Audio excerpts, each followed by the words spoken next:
তো hello WhatsApp বন্ধুরা, তো এখান থেকে আমি ব্লগটা শুরু করছি। তো দেখতেই পাচ্ছ যে ধান কাটা মেশিন। তো আমরা ধান কাটাবো বলে সেই মেশিনটা নিয়ে এসেছি ডেকে। তো সেটাকে নামানো হচ্ছে পিচ রাস্তা থেকে, নামিয়ে আস্তে আস্তে মাঠে নিয়ে যাওয়া হবে। সেই জন্য আমিও ডাকতে এলাম। তো ডাকতে এসে দেখি সে নামাতে পারছে না, বা নামাতেও চাইছে না, যে উল্টে যেতে পারে কিছু মুহূর্তে। তো সেই জন্য আমি দাঁড়িয়ে দাঁড়িয়ে তাকে বলে দিচ্ছিলাম যে কীভাবে নামাতে হবে না নামাতে হবে। তো তাকে রাজি করিয়ে নামাচ্ছিলাম। এখানে পুকুর মতো একটু ডোবার মতো ছিল, তো ডোবার কারণে সে নামতে চাইছিল না, কারণ যদি উল্টে যায় টাল খেয়ে। সেই জন্য আমিও বলে দিচ্ছিলাম। তো আর একজন ছিল খালাসি টাইপের, তো ধান কাটা মেশিনের, তো সেও মানে বলে দিচ্ছিল কীভাবে নামাতে হবে। তো আমিও ছিলাম, তাদের বলে দিচ্ছিলাম। এই ধানগুলো একদমই নষ্টই হয়ে গেছে ধরতে গেলে। তো একদম ধান ভালো হয়নি, কারণ জলে ডুবেছিল এই জায়গাটা। তো আমিও দেখলাম আমাদের অনেকটাই জমি ছিল তো ধান কাটাতে। তো কিছুটা জমি কাটাবো বলে আমরা ওই মেশিনটা ডেকে এনেছি। তো অনেকেই আরও চলে এসেছিলো যাতে ধান কাটতে পারে, তো অনেকেরই পড়েছিল। তো আমরা ওই মেশিনটা ডেকে আনলাম। তো আস্তে আস্তে মাঠ দিয়ে এখান দিয়ে রাস্তা দেখিয়ে আমি নিয়ে যাচ্ছিলাম। তো প্রচুর কাদা ছিল এখানে, তোমরা দেখতেই পাচ্ছ। তো আস্তে আস্তে যাচ্ছিলো এখানে মেশিনটা নিয়ে। তো কাদায় দেখতে পাচ্ছ, এটা চেনের গাড়ি বলে তো তবুও এগিয়ে যাচ্ছে, না হলে যেতেই পারতো না এই রাস্তা দিয়ে, তো জমি দিয়ে। তো আস্তে আস্তে যাচ্ছিলাম। তো তারপরে আস্তে আস্তে মাঠে নিয়ে গেলাম। তো মাঠে নামালাম। তো মাঠে নামায়ে ধান কাটাচ্ছিলাম। তো এখানে তো আস্তে আস্তে নিয়ে এসে তো কিছু ধান কাটালাম। তো কাটিয়ে নিয়ে তো আর একটা বড় জমি আছে সেখানে কাটাবো। তো ধান কেটে কি অবস্থা দেখতে পাচ্ছ, সব শুয়ে গেছে, তার কারণে ধান কাটতেই পারছে না। তো কিছুটা জমি ধান কাটাচ্ছিলাম, তো অনেকটাই কাটিয়েছিলাম। দেখতেই পাচ্ছ ধানের অবস্থা কি, তো একদম শুয়ে গেছে। তো অনেক টাইম লেগে যাবে, তো অনেক টাকা দিতে হবে।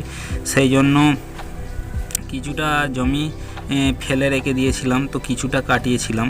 তো অনেকটাই জমি, তাই জন্য কিছুটা কাটিয়ে কিছুটা ফেলে রেখে দিয়েছিলাম। তো এখানে ট্রাক্টর এসে গেছে, তো ট্রাক্টরে ধানগুলো নিয়ে যাওয়ার জন্য, কিন্তু ধানই ভালো হয়নি। তো অনেক সময় লাগছিল ধান কাটতে।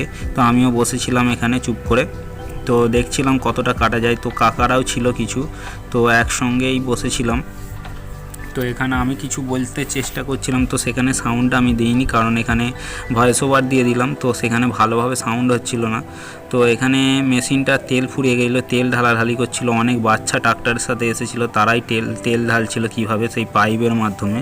তো আমি বসে বসে দেখছিলাম। তো অনেকেই ছিল এখানে। তো এই ট্রাক্টরটা করে ধান নিয়ে যাবে, এবং ধান কাটা মেশিনের তেল ফুরিয়ে গেছিলো, সেই জন্য তেল ঢালা হচ্ছিলো। তো এখানে কত ছোট ছোট ছাগল দেখতে পাচ্ছ এখানে ধানের ক্ষেতে। তো ছাগলগুলো তো এখানে ঘাস খাচ্ছিল। তো অনেক ছাগল তো ধানের মধ্যিখানেও চলে যাচ্ছিলো, তো ধান খাওয়ার জন্য। তো অনেকেই তাড়াচ্ছিলাম। তো দেখতে পাচ্ছ ধানের কি অবস্থা। তো এখানে ধান কাটা মেশিনটা তো এখানে চালিয়ে কিছুটা ধান কাটা হয়েছিল, তারপরে আর কাটা হয়নি। তো এখানে আমরা ধান কাটা মেশিনে যে ধান কাটছিলাম, তো অনেকেই দেখতে এসেছিলো এখানে। তো অনেকে ছাগল নিয়ে এখানে ছাগল চড়াচ্ছিল। তো কত বকুর ছিল দেখো ধান কাটা মেশিনে ধান কাটার সময়। তো এখানে কাকা দাঁড়িয়েছিল, তো কাকু দাঁড়িয়ে এখানে ধান কাটাচ্ছিল। তো আমিও ছিলাম এখানে, তো একসঙ্গে বাড়ি নিয়ে যাওয়ার জন্য। তো তোমরা ধান কাটাটা দেখতে থাকো, তো আমিও এখানে তোমাদের দেখাই তো যতটা পারবো। তো দেখতেই পাচ্ছ যে ধান কাটা মেশিন তো কাটলে কত সুবিধা হয়, এবং অনেক সময় অসুবিধা হয়, কারণ খড়গুলো কুটি হয়ে যায়। তো সেইগুলো গরুতে আর খেতে পাবে না। তো এগুলো কুটি হয়ে যায়, অনেকে খাওয়ায় অনেকে খাওয়ায় না। তো কত পাখির ঝাঁক দেখো ধান খেতে এসেছে। তো ধানগুলো শুয়ে যাওয়ার কারণে বৃষ্টি হয়েছে, তো বৃষ্টির পরে ধানটা কাটছি, সেই জন্য ধানগুলো সব শুয়ে গেছে। তো কত পাখি দেখতে পাচ্ছ তোমরা, হয়তো দেখতেই পাচ্ছ। তো কত পাখি ধান খেতে এসেছে এখানে। তো আমরা এখানে দাঁড়িয়েছিলাম, অনেক বিকেল হয়ে গেছিলো। তো তারপরে আস্তে আস্তে ধান কাটাতে কাটাতে তো বিকেল হয়ে গেছিলো। তো খাবার এনেছিল একটা কাকার সাথে, খাবার কিছু খেয়ে নিলাম, তারপরে আবারও ধান কাটাচ্ছিলাম। তো এখানে দেখতেই পাচ্ছ ধান, তোমরা দেখতে পাচ্ছ কি জানি না, দেখতেই পাচ্ছ দুই একটা দাঁড়িয়ে আছে, তারপরে সব শুয়ে আছে। কাটতে প্রচুর অসুবিধা হচ্ছিল। তারপরে আমরা বাড়ি চলে গেলাম ধান কাটিয়ে নিয়ে। তো বিকালের দিকে একটু ঘুরছিলাম, তো অনেকেই আগুন পোয়াচ্ছিল মাঠে। দেখলাম এই কুটিগুলো, যে ধান কাটা মেশিনে যে ধানগুলো করেছে সেই কুটিগুলো দিয়ে আগুন জ্বালিয়ে অনেকেই আগুন পোয়াচ্ছিল। তো তারা ক্রিকেট খেলছিল, ক্রিকেট খেলায় এসে আসার পরে কিছু ঠান্ডা মানে সন্ধ্যের টাইম হয়ে গেছে, তো আমি প্যান্ট জামা পরে বেরিয়েছিলাম, দেখলাম আগুন ধরিয়েছে, তো আগুন পোয়াচ্ছিল। তারপরের দিন সকালে আবার ব্লগটা শুরু করলাম। তো মাঠে গেছিলাম, তো আলুর জমি চষানোর জন্য, আলুর যে পাট করার জন্য মানে সার ছড়িয়ে রেখেছিলাম, তো সারের উপর চষাচ্ছিলাম। তো কত বক তোমরা দেখতেই পাচ্ছ, অনেক বক এখানে।